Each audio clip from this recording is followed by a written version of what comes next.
memakan apel, lalu pingsan. Saat pangeran lihat, semua sudah terlambat.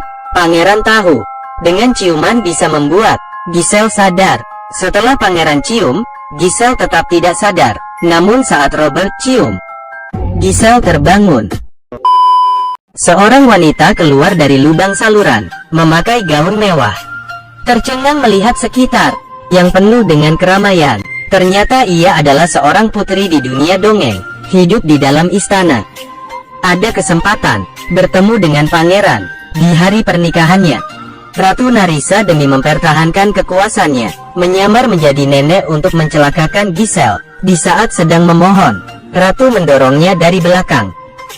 Jatuh ke sumur, lalu muncul cahaya, merubah Giselle jadi wanita asli. Seorang wanita keluar dari lubang saluran, memakai gaun mewah. Tercengang melihat sekitar, yang penuh dengan keramaian. Ia keluar dari lubang saluran, baru berdiri, hampir tertabrak, mengakibatkan kecelakaan. Semua orang melihatnya aneh. Ia minta bantuan ke kakek tua, tapi mahkotanya malah dicuri. Lebih sialnya, seketika turun hujan deras. Di saat itu, Giselle yang kesasar melihat ada papan iklan istana. Ia mengira telah menemukan istana, lalu naik ke atas, mengetuk pintu, tapi tidak ada jawaban. Ia tersandung. Saat terjatuh, tiba-tiba, seorang pria menangkapnya. Karena hujan, Robert membawanya pulang. Di perjalanan, Giselle bicara hal yang tidak masuk akal. Robert merasa ada masalah dengan Giselle. Dressnya terjebak saat ingin masuk pintu. Dengan bantuan Robert, akhirnya ia berhasil masuk, lalu terjatuh. Suasana canggung. Giselle menggantuk, ketiduran di sofa. Esok harinya, ia kaget melihat ruangan berantakan, lalu memanggil binatang. Giselle menyanyi dari luar jendela. Ada tikus muncul, burung di atas. Semuanya datang. Tak lama, ruangan penuh dengan binatang. Ternyata di dunia dongeng ia seorang putri yang bisa berkomunikasi dengan binatang. Dengan melambaikan tangan, semua binatang akan ikut petunjuknya, bernyanyi sambil menari, sekaligus membersihkan ruangan. Tikus membersihkan wastafel, ada yang menyapu, menyikat kloset, mengeringkan handuk. Semuanya saling bekerja sama.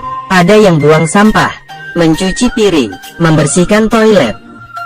Di saat itu Robert datang, melihat pemandangan di depannya. Ia bergegas mengusir binatang di sana. Selain itu, ia melihat gorden jendela bolong. Ternyata itu dijadikan baju Giselle. Robert tercengang. Tak lama, Pangeran Edward juga ikut melompat ke sumur untuk mencari Giselle. Ratu tidak ingin pangeran menemui Giselle, jadi menyuruh Nathan menghentikannya.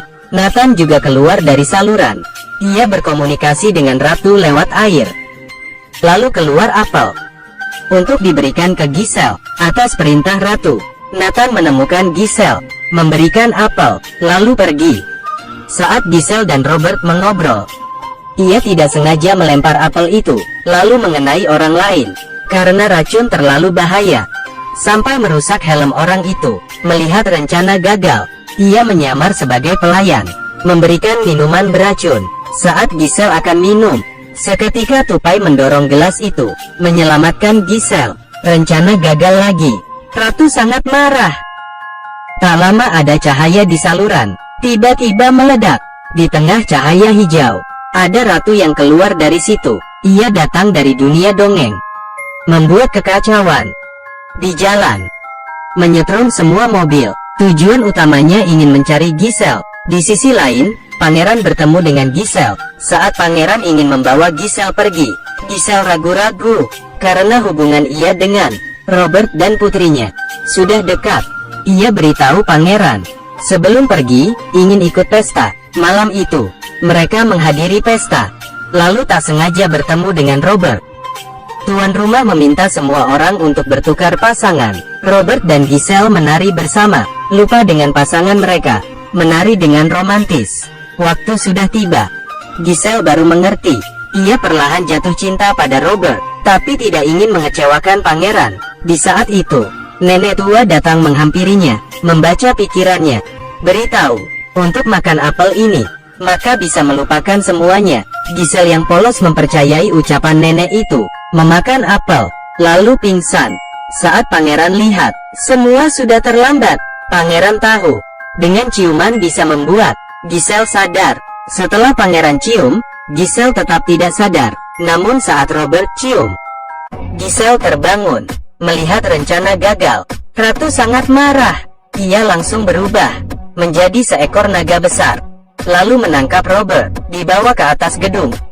Giselle memberanikan diri untuk melawan naga itu, menaiki gedung. Tiang gedung tidak kuat menahan berat naga. Dengan cepat, naga terjatuh. Di saat itu, Giselle berhasil menangkap Robert. Akhir cerita, pangeran membawa Nancy ke dunia dongeng dan menikah. Sedangkan Giselle hidup di dunia nyata bersama Robert. Tidak semua putri menikah dengan pangeran, begitupun sebaliknya. Walau hidup itu nyata, tapi juga penuh dengan mimpi.